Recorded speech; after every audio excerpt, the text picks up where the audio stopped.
नमस्कार दोस्तों, सीरियल आपकी नजरों ने समझा कि आज के एपिसोड में हम देखेंगे कि राजवी और पूरा रावल परिवार दर्श के कमरे में आता है। दर्श बार बार नंदिनी को याद कर रहा है, वो उससे मिलना चाहता है। अपनी माँ से वो नंदिनी के बारे में पूछता है कि माँ नंदिनी घर आई है कि नहीं आई है, वो मुझसे मिलने क्यों नहीं आ रही है, मुझसे बहुत नाराज है ना। माँ कोई जवाब नहीं देती है। दर्श कहता है कि माँ नंदिनी घर नहीं आई है ना, कहाँ चली गई है वो, शोभित उसे घर नहीं ला पाया ना। माँ के पास कोई जवाब नहीं है। दर्श को कैसे समझाए कि उसकी नंदिनी हमेशा के लिए सबको छोड़कर चली गई है। वो अपने आंसू नहीं रोक पा रही है। चाचा जी आते हैं दर्श के पास और कहते हैं कि अरे दर्श, तो ठीक कह रहा था, नंदिनी यहाँ आई थी तुझसे मिलने के लिए। दर्श कहता है कि आई थी ना, मुझे एहसास हो गया था कि नंदिनी यहाँ मुझसे मिलने आई थी, लेकिन मुझसे मिले बिना ही चली गई। मैं जानता हूँ कि वो मुझसे बहुत नाराज है, लेकिन मुझसे मिलने आई थी, ये इस बात को प्रूव करता है कि अभी भी उसके दिल में मेरे लिए जगह है, उससे मेरी फिक्र है। एक बार मेरी आंखें वापस आ जाए ना, मैं उसे मना लूंगा। वो अपनी माँ से कहता है कि माँ आप मुझे प्रॉमिस करिए, जब मेरी आंखें वापस आएंगी ना, मैं सबसे पहले नंदिनी को देखना चाहता हूँ। आप नंदिनी को मेरे सामने लाएंगी ना। माँ क्या कहें, लेकिन बेटे को इस दर्द में नहीं देख सकती और इस वक्त उसे कोई स्ट्रेस भी नहीं देना चाहती। वो वादा कर देती है। खुशी से दर्श उसके गले लग जाता है। तभी डॉक्टर आते हैं और कहते हैं कि पेशेंट को ऑपरेशन के लिए ले जाना है। नंदिनी विनी को लेकर झुनझुनवाला साहब के घर पहुंच चुकी है। ऑटो का किराया चुकाती है। बच्ची बहुत खुश है कि उसकी माँ वापस आ चुकी है। नंदिनी सामने झुनझुनवाला साहब के बंगले को देखती है। बहुत ही विशाल बंगला है। नंदिनी मनी मन सोचती है कि कान्होड़ा, तूने क्या सोचा है मेरे लिए, मैं नहीं जानती। मुझे नहीं पता कि आगे मेरी जिंदगी में क्या होने वाला है, लेकिन मैंने अपने आप को तेरे हवाले कर दिया है। जैसा तू चाहेगा वैसा ही होगा। उसके मन में पुरानी सारी बातें घूम रही हैं, दर्श के साथ बिताए हुए वो सारे हसीन पल, लेकिन अब सारी पुरानी बातों को, पुरानी जिंदगी को वो पीछे छोड़ाई है। विनी उसका हाथ पकड़ लेती है। उसे लगता है कि बस अब यही मेरी जिम्मेदारी है, यही मेरा भविष्य है, इस बच्ची को संभालना है मुझे। विनी नंदिनी से कहती है कि एटीएम इतने सालों के बाद अपने घर आई हो, घर के सामने एक सेल्फी ले ले। नंदिनी कहती है लेकिन मेरे पास मोबाइल नहीं है। विनी कहती है कि मेरे पास तो है। वो अपने हाथ को ही मोबाइल जैसा बना लेती है और सेल्फी का पोज देने लगती है। उसके साथ साथ नंदिनी भी मुस्कुराती है। तभी अचानक न जाने कहां से दो गाड़ी में गुंडे वहां पर पहुंच जाते हैं। नंदिनी और विनी को सब तरफ से घेर लेते हैं। नंदिनी कहती है कि कौन है आप लोग, क्या चाहते हैं। वो कहते हैं कि झुनझुन वाले हमारे पैसे लेकर भाग नहीं सकता है, हमें हमारे पैसे चाहिए। 4.5 करोड़ रुपए का कर्ज लिया है उसने हमसे। विनी कहती है कि टेडी बियर तो लंदन चले गए हैं। नंदिनी विनी के सामने बता नहीं पा रही है कि झुनझुनवाला साहब अब इस दुनिया में नहीं है। इधर हम देखेंगे कि शोभित हॉस्पिटल के बाहर ही खड़ा है। उसे माँ की कही बात याद आ रही है। माँ ने उसे सपोला कहकर पुकारा था और ये भी कहा था कि उस एक्सीडेंट में तू क्यों नहीं मर गया।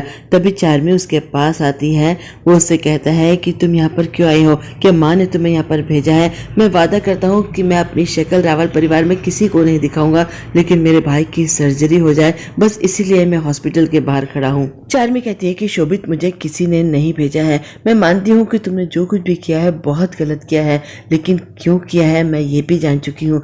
मैं जानती हूँ कि तुम मुझसे बहुत प्यार करते हो और मेरी वजह से तुमने ये सब कुछ किया है। शोभित कहता है कि इसी प्यार की वजह से मैंने अपने भाई की जिंदगी बर्बाद कर दी है। अपनी भाभी की मौत का जिम्मेदार हूँ मैं, पूरे परिवार का विश्वास मैंने खो दिया है। चार्मी कहती है कि मैं आ गई हूँ ना शोभित, सब कुछ ठीक हो जाएगा, हम दोनों एक नई जिंदगी की शुरुआत करेंगे और तुम्हें गुण के साथ भी इस जबरदस्ती के रिश्ते में रहने की कोई ज़रूरत नहीं है। शोभित कहता है कि नहीं चार्मी, अब मैं गुण के साथ अपना रिश्ता पूरी ईमानदारी के साथ निभाऊंगा। मेरा और गुण का रिश्ता खुद द्वारकाधीश ने जोड़ा है, इसे मैं नहीं तोड़ सकता। चार्मी कहती है कि शोभित ऐसा मत कहो और मेरा दिल दोबारा मत तोड़ो, मैं तुम्हारे बिना नहीं रह सकती हूँ। लेकिन शोभित कहता है कि नहीं, अब मैं कमिटेड हूँ, मैं किसी को धोखा नहीं दूंगा। चार्मी रोती रह जाती है, लेकिन शोभित वहां से चला जाता है। नंदिनी उन गुंडों को समझाने की कोशिश कर रही है कि मुझे सोचने का मौका दीजिए, कहाँ से मैं ये पैसे लाऊंगी। लेकिन गुंडे कहते हैं कि आजकल लोगों के पैसे दबाकर लंदन भाग जाना बहुत कॉमन बात हो गई है, हमें हमारे पैसे चाहिए। नंदिनी कहती है कि मुझे कुछ नहीं पता, थोड़ा सा टाइम टाइम तो दीजिए। वो लोग विनी को खींचने लगते हैं और कहते हैं कि ये बच्ची हमारे पास रहेगी जब तक हमें पैसे नहीं मिल जाते। नंदिनी को याद आता है कि झुनझुनवाला साहब ने उससे कहा था कि मेरे वॉलेट में मेरे लॉयर का नंबर है।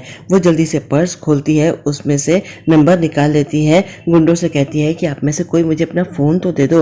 एक गुंडा उसे फोन दे देता है।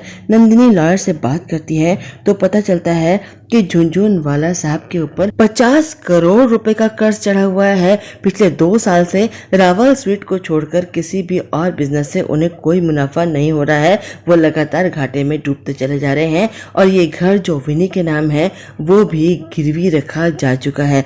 ये सुनकर नंदिनी परेशान हो जाती है, सोचती है कि मैं पैसे कहाँ से लाऊं। वो गुंडों से कहती है कि बच्ची को छोड़ दीजिए, आप लोग भी बाल बच्चे वाले होंगे, बच्चों के साथ इस तरह से बिहेव मत करिए, मुझे थोड़ा सा वक्त दीजिए, मेरे पास इस वक्त पैसे नहीं हैं लेकिन मैं आपके पैसे चुका दूंगी। लेकिन गुंडे सुनने को तैयार नहीं है। वो विनी को खींचकर गाड़ी में बिठाने लगते हैं। इधर दर्श की सर्जरी शुरू हो चुकी है। पूरा परिवार ओटी के बाहर बैठा है, बेचैन है, परेशान है। काफी देर से सर्जरी चल रही है। तभी डॉक्टर आते हैं और बताते हैं कि सर्जरी सक्सेसफुल रही। वो बताते हैं लेकिन अभी हमें काफी ध्यान रखना पड़ेगा। सर्जरी कॉम्प्लिकेटेड थी लेकिन सक्सेसफुली हो चुकी है। 15 दिन के बाद हम धीरे धीरे उसे लाइट्स की ओर एक्सपोज करेंगे, उसकी पट्टी खुलेगी, लेकिन इस दौरान उसकी आंखों में आंसू नहीं आने चाहिए, किसी भी तरह का स्ट्रेस उसे नहीं देना है। माँ कहती है कि आप फिक्र मत करिए डॉक्टर साहब, मैं पूरा ध्यान रखूंगी। इधर नंदिनी बार बार गुंडों को समझाने की कोशिश कर रही है कि आप लोग अपने पैसे मांग रहे हैं, इसमें गलत नहीं है, लेकिन आपका तरीका गलत है, मुझे थोड़ा सा वक्त तो दीजिए। लेकिन वो उसकी सुनने को तैयार ही नहीं है। उसे धक्का मार देते हैं और विनी को खींच के गाड़ी में बिठा लेते हैं। नंदिनी को विनी आवाजें देती है, कहती है एटीएम मुझे बचा लो, मुझे बचा लो। नंदिनी कहती है कि मैं ओखा की लड़की हूँ, कोई शहर की लड़की नहीं हूँ कि तमाशे होते हुए देखूंगी और फोटो खींचूंगी। मैं तुरंत के तुरंत हिसाब चुकता करती हूँ। कस के पिटाई करती है गुंडों की, इधर उधर सबको धराशायी कर देती है। लेकिन गुंडे उससे ज्यादा स्ट्रांग निकलते हैं, उसे एक बार फिर से धक्का दे देते हैं और विनी को लेकर चले जाते हैं। नंदिनी पास पड़ी एक कुल्हाड़ी उठा लेती है, गाड़ी का पीछा करने लगती है दौड़ दौड़ के। दौड़ते दौड़ते वो गाड़ी के सामने आकर खड़ी हो जाती है और एक बार फिर से गुंडों की अच्छी खासी पिटाई कर देती है। उन्हें डराती है, धमकाती है, ये तक कहती है कि क्या 2 टुकड़ों में कट के अपने घर जाना चाहते हो।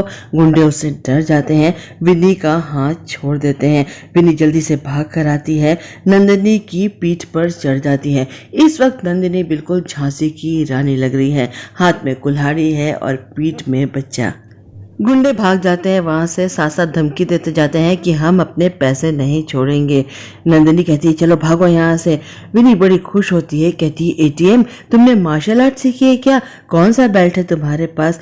नंदिनी को याद आता है कि एक बार दर्श को बचाने के लिए उसने यूं ही पुलिस वाले से कह दिया था कि ये मेरे मार्शल आर्ट के गुरु हैं। वो विनी से कहती है मैंने कुछ नहीं सीखा है, लेकिन वक्त और मजबूरी इंसान को सब कुछ सिखा देती है और आज मुझे इस बात का एहसास हो चुका है कि मैं अपने आप के लिए काफी हूँ, मुझे किसी की जरूरत नहीं है। एक बार फिर से वो विनी का हाथ थामती है और चल पड़ती है। इधर दर्श की सर्जरी तो हो चुकी है, 13 दिन गुजर चुके हैं। दर्श की आंखों पर पट्टी बंधी है। नंदिनी उसके सामने आती है, ऐसा दर्श को लगता है वो उसके लिए फूल लेकर आई है और उसको टच भी करती है। दर्श को नंदिनी का एहसास होता है, वो उसे आवाज़ देता है, लेकिन नंदिनी वहां पर नहीं है। वो अपनी आंखों की पट्टी टच करता है और सोचता है कि 13 दिन हो गए हैं इस ऑपरेशन को। आंखें खुलते ही सबसे पहले मैं नंदिनी को ही देखना चाहता हूँ। इधर पूरा परिवार नंदिनी की तेजी की तैयारी कर रहा है। बस आज के लिए इतना ही, कल फिर मिलते हैं। आप मेरे चैनल को लाइक करें, शेयर करें, सब्सक्राइब करें। मैं चलती हूँ, बाय।